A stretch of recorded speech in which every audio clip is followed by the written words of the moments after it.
live, Chairman. Thank you. Okay. Thank you. Good evening and welcome to the Strategy and Resources Committee meeting on the 20th of July. My name is Councillor Mark Durham and I'm the chairperson of this committee. Members, we are streaming the meeting live as well as recording. By being present in the meeting, you're giving your consent to be recorded. During each item, please put your hand up to indicate if you wish to speak. I'll then invite you at the appropriate time. And could ask members to avoid approaching the top table, as this could create interference with the camera's live stream. Please note that the YouTube live stream sound recording is dependent on the correct use of your microphones. Therefore, can I ask, when invited to speak, you remember to turn your microphone on and turn it off when finished. Please reference a page or paragraph number when referring to the agenda papers and keep your contributions as clear and concise as possible. And I will add the bit, and please avoid repeating comments that have been previously made. Item 2, apologies for absence. Tara. Thank you, Chairman. Apologies been received from Councillor Bown, Jennings and Stamp. Councillor Neal is attending as a substitute for Councillor Stamp, and Councillor Spenceley is attending as a substitute for Councillor Jennings. Thank you, Chairman. No sub for Councillor Baum. Okay. Thank you. Item 3, minutes. It's recommended that the minutes of the meeting held on the 22nd of June 2023, to be found on pages 5 to 76, are approved as a true and accurate record. I so move. Do I have a seconder for that, please? Thank you, Councillor Fluker. Members, any items of accuracy from those minutes? No. Okay. Can we agree that by assent? Thank you very much indeed. Item 4. Declarations of interest to disclose the existence and nature of any disclosable pecuniary interests, other registrable interests or non-registrable interests relating to items of business on the agenda having regard to paragraph 9 and appendix B of the Code of Conduct for members.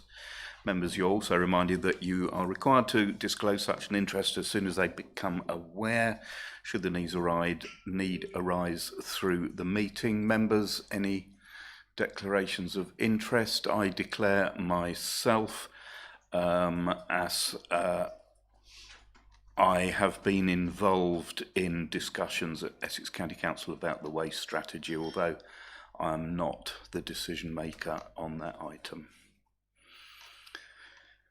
And that would be for Mr. Quelch and other registrable interest.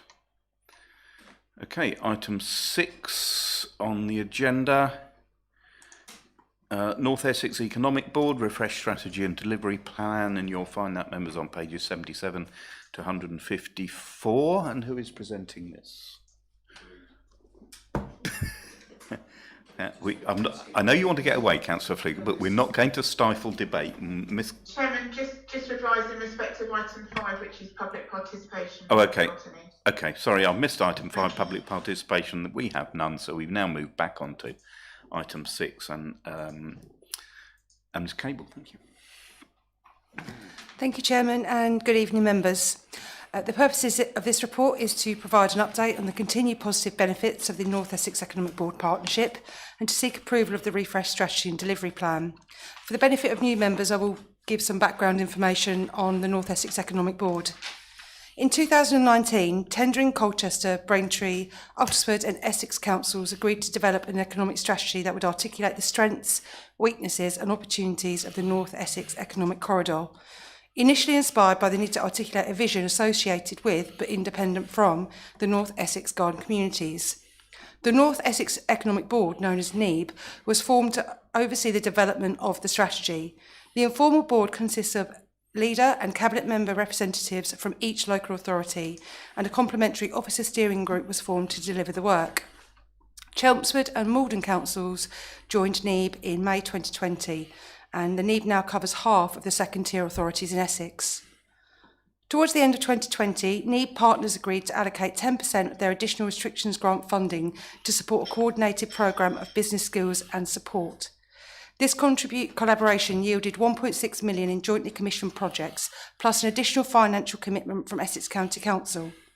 The Business Support and Skills Programme produced the benefits that are listed on page 78 of your report pack. The UK Shared Prosperity Fund, or UK SPF as it's known, has provided a new opportunity for collaboration. Each local authority has agreed to commit up to 10% of its authority's revenue allocation for years 2 and 3 of the UK SPF to develop collaborative initiatives with NEEB. NEEB partners continue to work together and have commissioned an updated North Essex economic strategy. This update reflects Maldon and Chelmsford councils joining the post-COVID landscape and the current economic shocks the UK is experiencing. Henham Strategy Limited were appointed via a robust and thorough procurement process to deliver the refreshed strategy and delivery plan. Extensive evidence gathering consisting of strategic analysis, data scrutiny and stakeholder workshops facilitated the development of the refreshed strategy and plan. Officers from the partner authorities have also been involved at every stage of this work to ensure parity and representation of need and opportunity. The refreshed strategy and delivery plan, which is Appendix 1 of this report, sets out the North Essex vision, the economic context, the North Essex strategic priorities, North Essex's opportunities, the 2-year delivery plan and the ambitions of North Essex. A series of officer workshops are planned during 2023 to develop specific actions to support the 2-year delivery plan and ensure its success. And in conclusion, the NEEB partnership provides a cohesive strategic oversight of North Essex's diverse, inclusive and productive economic priorities, ensuring tangible actions are delivered to support residents and businesses' goals and aspirations. Promoting the region's potential, the NEEB presents the strong strategic rationale for further central government and private sector investment needed to deliver North Essex's long-term ambitions. Thank you, and I'm happy to take any questions. Thank you very much. I'm just going to ask one question myself before I open to members. In your opening gambit, you said that the leader and cabinet member, I know we haven't got a cabinet, but I understand it's just the leader sits on this from Maldon, is that correct? That's correct. Sorry if I misspoke. No, that's okay. I meant leader or cabinet member for each authority. That's fine. That's fine. Members. Councillor Siddle's indicated first of all that Councillor Fluker was going for his trigger. Councillor Siddle. Thank you, Chair. I would just like to say how important this initiative and strategy is for the Maldon district. It's good that we signed up to it. It's a pity that we weren't there at the start to exploit the opportunities that are available through this partnership. And having been involved in some of the workshops along with Councillor White when Henham were doing their investigation, they were extremely beneficial. And the report that Henham have produced gives a fantastic direction and strategy for the North Essex Economic Board to move forward and all the councils that are involved in that. Can't disagree. Any other members? Councillor White. Thank you, Chairman. I'd just like to thank Leanna for her hard work on doing it, and obviously we need all the funding we can get. The only thing I found is a bit disappointing is I've read through the entire report and Maldon isn't mentioned. The only thing that is mentioned on page 99 is the one Maldon district. So that was a bit disappointing. So do we have any new projects coming up? And are there, because they talk about when they did their studies, the prospective jobs. But when they did this for the other regions, they were saying, well, we're developing this, and this. And I wondered if there was any update on what Maldon were doing, because I get the outcomes, I get what we want to achieve, but it's just a bit disappointing that it's not really, Maldon's not really being mentioned. Thank you. Thank you, Councillor White. There is reference on page 92, which is of the page 92 of the agenda pack, about Maldon actually leading the way of onshore wind, and in fact we create the most onshore wind power throughout the North Essex area. So would you like to come back before I continue? I might come back just to say that was in place a long time before we joined this. This is ongoing, and not all the members are too impressed, and also it's not that terribly successful, but I'd like to see projects moving forward, not things that we did 10, 15 years ago, or however long ago it was we did the wind farms. I can't remember. I don't really see how that's relevant, because obviously that was agreed when I first got elected, I think. And what I'd like to see is where we're going to, not where we are and what we've done historically. I want to see what we're aiming to provide the jobs, where we're going with them. I just want to see more of the future of what we're trying to achieve. I want to see a vision. of what we want to get. And so I know you're really good at getting funding, but I want to see where we're going, what we're aiming for, and how we're going to achieve it. You know, how are we going to provide these jobs? Are we going to have hubs? Are we, you know, I want to see what are we doing to get the bang for our buck. Thank you. It's early days yet, but Ms Cable, have you got an answer? Apologies, Councillor. I misinterpreted your question, which I thought was specific about the reference to Maldon within this document. So the workshops that are, in fact, I attended the first workshop on Monday with our need partners to begin building that action plan, which very much will start to deliver this strategy. So we're talking about what particular areas do we want to focus on, how we're going to do it, and how we can collaborate together to get best value for money to achieve those tangible outcomes you mentioned that support the strategy. Right, Councillor Flicker, thank you. Yeah, thanks, Chairman. I mean, the irony of the wind farms isn't lost on me, because it was actually the Secretary of State who, Eric Pickles, who would have believed it? He's a Lord now, Lord Pickles. He ran roughshod over this council and approved them against massive, pushback from local residents. But that's how we got those.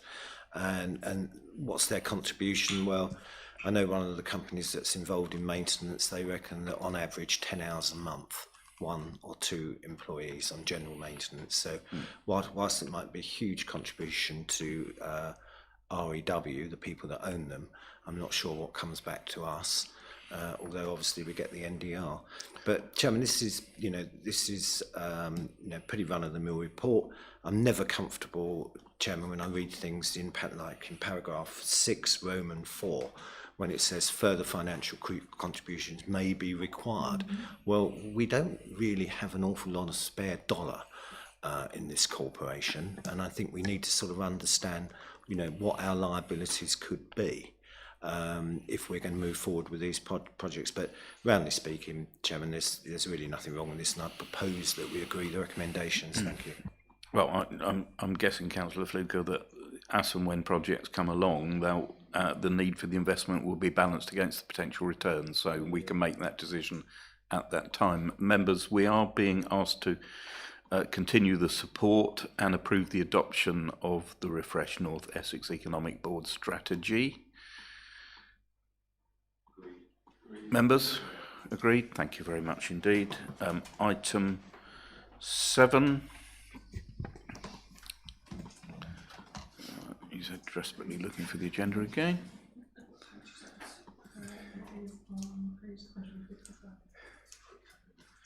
Item 7, Treasury Management Outturn Report 22-23. Ms Lucas. Yeah, thank you, Chair. So the purpose of the report is to report on the Council's investment activity for the financial year 22-23. In accordance with SIPFA's Treasury Management Code and our own Treasury Management Policy and Practices. Just to provide a little context to the report, the Council's Treasury Management Strategy is approved each year, and it was presented to this committee on the 3rd of February 2022 and then was subsequently approved by Council on 24th of February. Local authorities are required to report on the performance of their Treasury management function at least twice a year, in the middle of the year and at year end. And this report fulfills the year end function for last year. The Council currently engages Link Group to provide Treasury management consultancy and advice services. And Appendix 1 sets out some further information provided by Link in terms of the overview of the external economic environment that the Council and others face. So at paragraph 3.7, we just summarise the investment activity for the last financial year. I'd just like to remind members that both the SIPFA Code and government guidance require the Council to invest its funds prudently, and that we must have regard to the security of our investments and the liquidity before we seek the optimum rate of return or yield. The Council's objective when investing money is to strike that appropriate balance between risk and return and minimise any risk of incurring losses. So during 22-23, the Council had an average of £32.3 million invested, and that is broken down in more detail at the table at 3.73. Just to move on to paragraph 3.8 of the report. where we set out the performance in terms of what we achieved from our investments. So that sets out the average investment rate return achieved on each of the investment types that the council holds. Members might already be aware that we overachieved on our investment income last year, and that was partly due to the increased interest rates driven again by kind of high inflation rates. So at paragraph 3.9 of the reports, we report our compliance with our prudential indicators and our own strategy. And I can confirm that all prudential indicators were complied with during the year, with the exception that on a few occasions, the council's bank balance limit of £3 million went slightly over due to cash flow management, but that's set out within the report. And Appendix 2 provides some further detail on our compliance with those prudential indicators. So in conclusion, I'd just like to say that the requirements of the CIPFA Code of Practice have been met over the last financial year. And as I've said previously, a prudent approach has been taken in relation to the investment activity, with priority being given to the security and liquidity of our investments over any yield. If members have got any questions, I'm happy to try and answer. Thank you. Thank you. So the recommendation, members, is that you review the Treasury Outturn report from a compliance perspective. Any questions for the officer? Councillor Siddle. Thank you, Chair. Just on the eye chart that's on 3.7.3 and our investment in local authorities. Obviously, after Thurrock last year, are we ensuring that we don't go down any of those routes, or where there might be risk to our investments? I know we weren't really at risk because it's all guaranteed anyway, but are we thinking about where we go to with that money? Yeah. So through you, Chair. So local authorities aren't credit rated in the same way as other investments are, but as you say, the sort of underlying risk of local authority investments generally is very low, because they are essentially backed by government, and even in the case of Thurrock, everyone had all of their investments fully repaid. But we do obviously do our own internal monitoring of any authorities that we feel are particularly risky, and we keep our own list of those that we are prepared to invest in. So yeah, we are very cognizant of that risk. Thank you. Members, any other questions? Yes, Councillor Driver first, then Councillor Fluker. Thank you, Chair. Given the recent rise in interest rates, over the last year, and they have continued to rise, though may have flattened out now, we'll see. Does that have any implications for us? Thank you. So yeah, the sort of continued high interest rates at the moment were factored into the budget as far as we could forecast. So we take independent advice from our Treasury advisors in terms of the future interest rate forecast, and they are sort of built into our budgetary forecast for this year. Obviously, no one's got a crystal ball, so that is monitored throughout the year, and it's possible we will still overachieve on that this year. Obviously, we have to take a long-term view, and we would expect that interest rates would start to fall gradually over time. So we do factor that into our medium-term financial planning.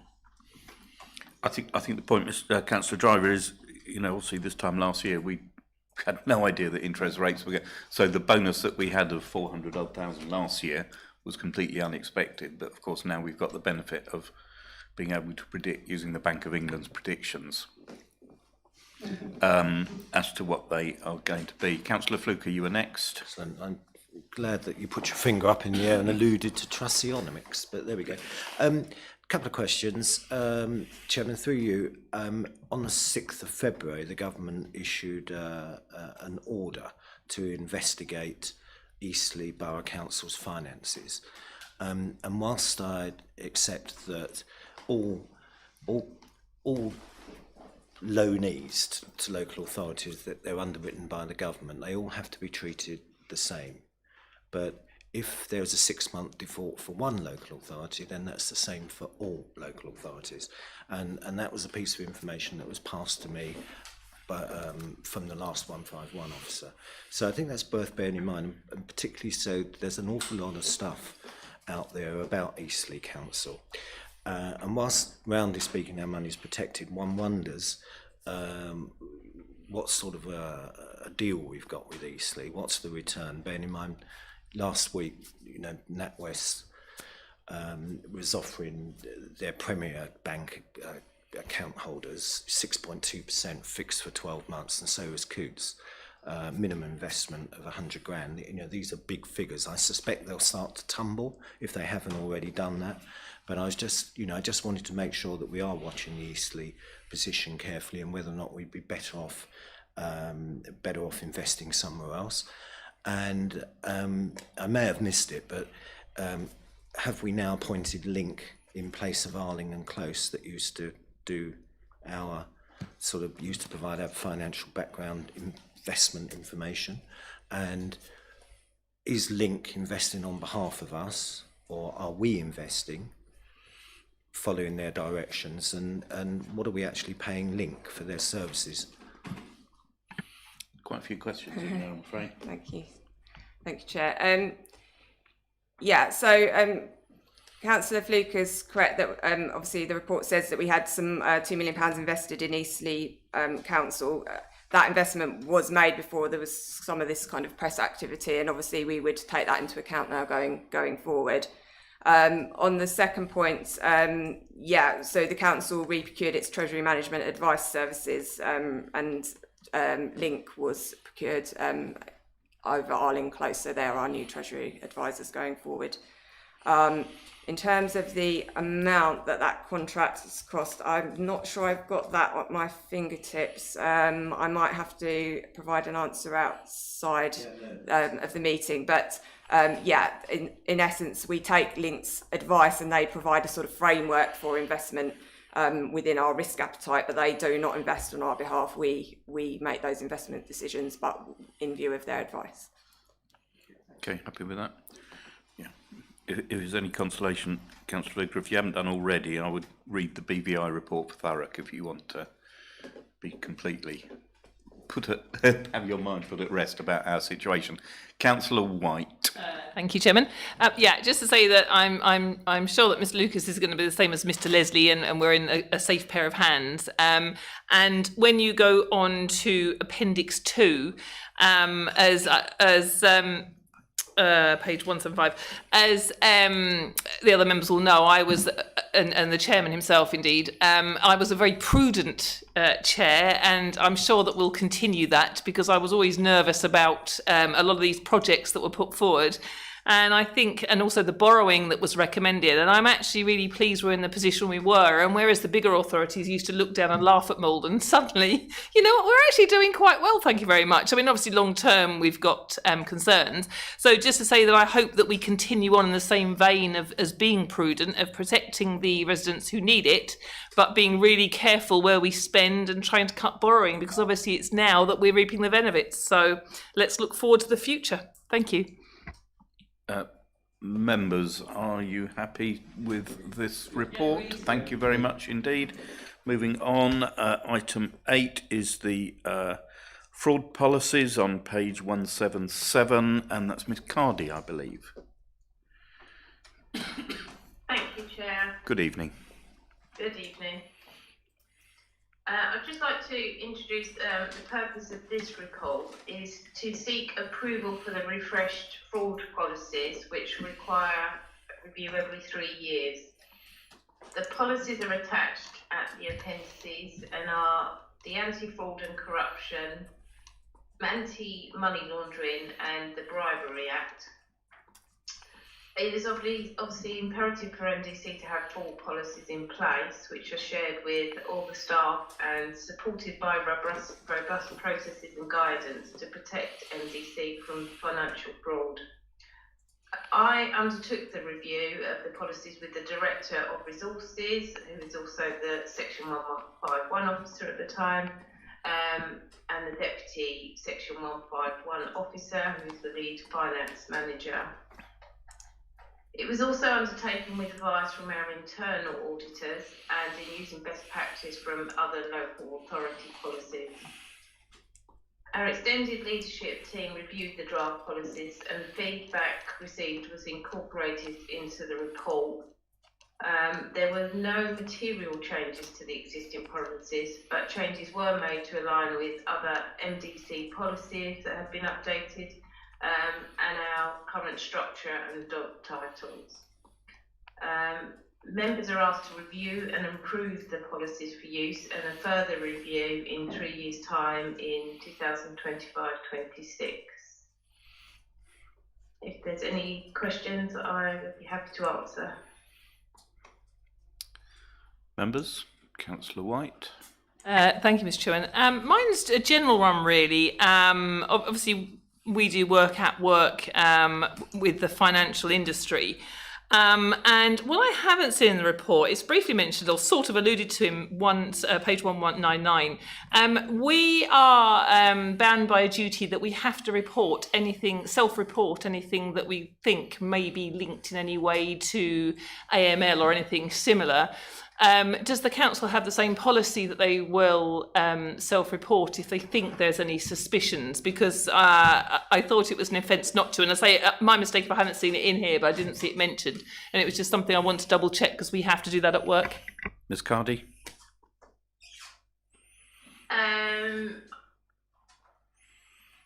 Naomi, would you have anything from a financial section 151 view of that? Thank you. Yeah, I think as the councillor says, it's sort of alluded to in the report that, you know, if we had any suspicion or, you know, knowledge of any kind of wrongdoing, then we would, you know, self-report ourselves on that probably immediately, yeah. Yes, I think that's a requirement, isn't it, under the financial laws that if we have to report anything that we consider might be suspect. It's generally a duty of the controller. Yeah, I mean, I'd have to check in terms of the public sector legislation specifically. I think you're right in terms of the private sector that there is a clear directive on that. I'm not 100% sure, as I say, on the legislation around that for local authorities, but we can certainly check that and come back to you. Thank you. Okay, Councillor Spenceley. Thank you, Chair. Well, it's an obvious group of policies to go together, and they all look fine to me. Sometimes it's helpful to see related policies listed, perhaps on the top sheet. But just one I was thinking of was the whistleblowing policy. How recently was that renewed? I'm not sure where that is figures with fraud, but well, I suppose it might. Yes, Miss Cardy. I will have to check that, but that's certainly something, if it needs to be reviewed, I can undertake that. Yeah. Yeah, it was just considering it in terms of culture and... We certainly have a whistleblowing policy, but yeah, in respect of fraud, I think we'll have to get back to you on that. Members, we need to agree this report. That is the recommendation. Is that by assent? Thank you very much indeed. Item 9 is the consultation into Essex waste strategy, and that's page 211, and I think that will be Miss Love, if I'm not much mistaken. Good evening, Carol. Good evening, members. Hopefully you can hear me okay. We can. Yeah, the Essex Waste Partnership, EWP, consists of all two-tier Essex councils with member representation supported by the group. Its purpose is to review and investigate waste management approaches across Essex, explore opportunities for joint working, and make recommendations on the strategic approaches to the delivery of waste services in Essex. The EWP is attended by representatives from Maldon District Council at officer level, myself, and also at member level. The current waste strategy for Essex, which was adopted in 2007, needs to be updated and to reflect changes in legislation and also the current ambitions of members of the Essex Waste Partnership. So over the last 18 months, there have been several workshops attended by officers and members from all 13 Essex councils, and they've been actively engaged working on this strategy and developing it going forward. Maldon District Council has provided data for forecast modelling and scenario planning, and has also contributed to vision setting and identifying strategic priorities. Essex County Council is requesting that the consultation, public consultation, goes out to stakeholders and the public, and of course ourselves, on behalf of the partnership rather than themselves. However, they will manage the consultation on behalf of the partnership. This strategy will provide a framework for the next 30 years whereby Essex authorities can work together to reduce waste, to protect the environment and conserve resources. However, the council, MDC, will still have control over how it collects waste service or how it does its waste services going forward, but of course we'll have to follow national legislation. And the strategy may have to change in time depending upon government direction, because there's still a piece of consultation that we don't know the results of. I'm happy to take any question. Thank you very much. Councillor Flukas first. Yeah, thanks, Chairman. I mean, this is, reviewing the way that waste is collected throughout the counties. I think it's been going forever. To me, it's every local authority seems to almost be doing it a different way. So I think it's important to have this. I think from my perspective, and I do communicate with Miss Love quite a lot, as she knows, although not much lately. But yeah, I think we should all pay tribute to the service that the waste provider. It's a long time since we've said this, but particularly during COVID, they never let us down, and I think they're doing a really good job out there at the moment. Certainly in my ward, which we've had enormous problems with in the past. I might have misheard it, but I think that this, if we're going to run a public consultation, I would have thought there'd be some kind of a cost there, unless Essex are going to pick up the bill. But I just wondered if perhaps through you, Chairman, the 151 officer or somebody could confirm that there are no costs, because that's what it says in implications, which surprises me because there always is a cost. I'm pretty sure, having been at the most recent meeting and having been involved in this, that the cost is being borne by Essex County Council. Well, That's correct. Yeah. Lovely. Well, if that's the case, Chairman, I'll happily propose we agree the recommendations. And I think, Councillor Flicker, yes, you're quite right. I think this is in relation to the old strategy becoming out of date due to legislation, for example, that is going to prevent landfill in the next couple of years. So clearly that is going to, if you can't bury it, what do you do with it? There's only one other solution, unfortunately.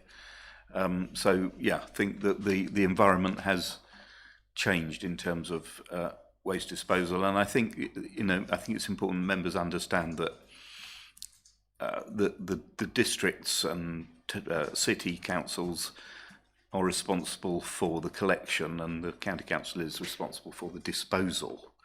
And out of 14 districts, there are actually 12 different methods of collection, which does pose its own problems. But the districts have no right of dictating how it's disposed of, and the county has no right telling districts how to collect it.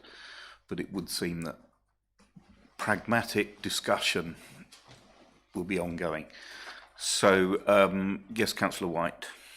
Thank you, Mr. Chairman. I'd just like to thank Ms Love, because it was really quite amusing. We went to a meeting about the waste collections, and Essex were promoting what everybody else should be doing, and we were already doing all of them, so we were ahead of the curve on that one, thanks to all the work.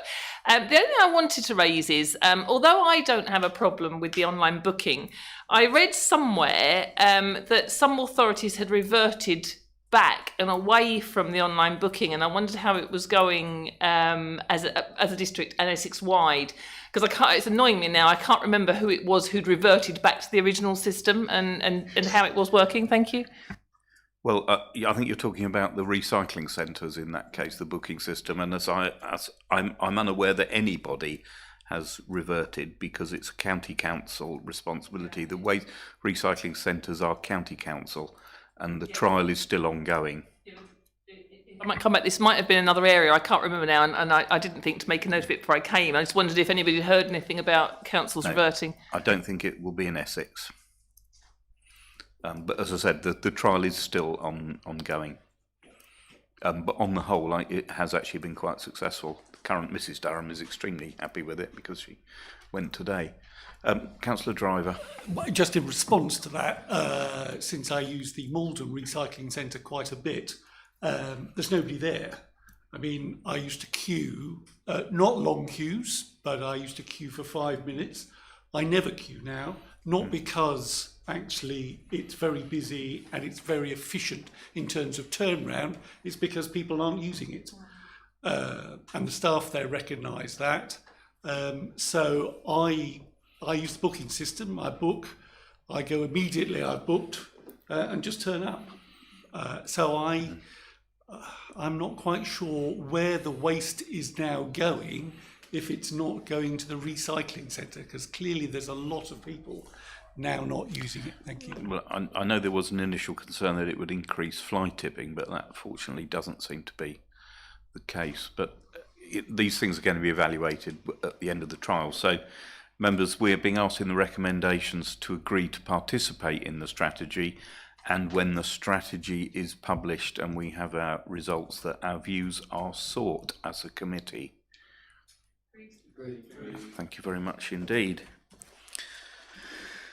Okay, well done, members. So that concludes the main part of the meeting, and we now have to move into exclusion of the press and public.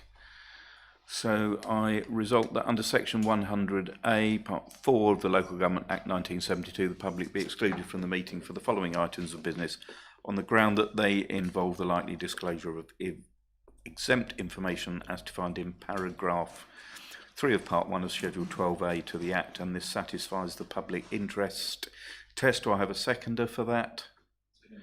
Thank you. All in agreement?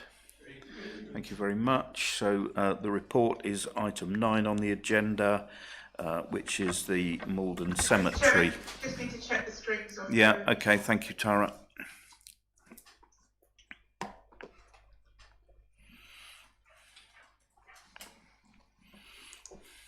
Sorry, I won't give you a moment. That's all right.